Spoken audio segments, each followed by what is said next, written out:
Almost 4,000 miles away at the Louvre Museum in Paris, Leonardo da Vinci's Mona Lisa faces its own risk from within. Painted on wood, it can swell and shrink.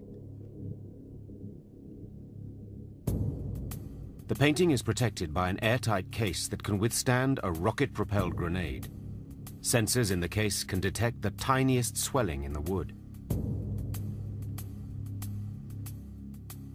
The sensors can actually sense a 1-micron expansion or contraction.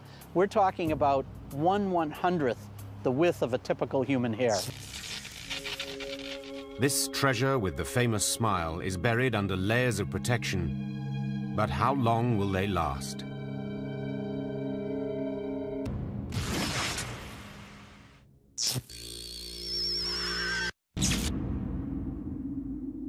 Inside the Louvre, the protective case entombing the Mona Lisa was built to withstand a terrorist attack.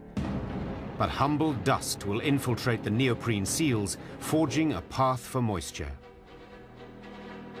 The tiniest crack, the tiniest hole anywhere in that case, you're going to have moisture come in there very, very easily.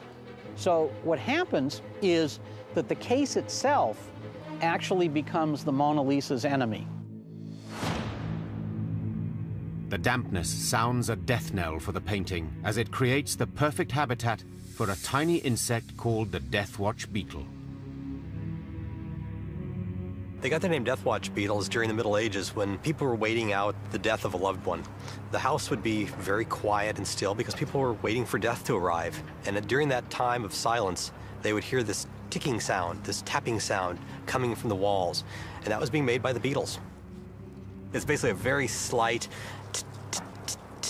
hardly audible.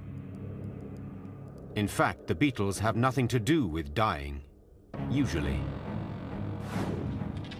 But the Mona Lisa is painted on wood, and these are wood-eating beetles. Perhaps for dessert, they might want to save the smile to the last.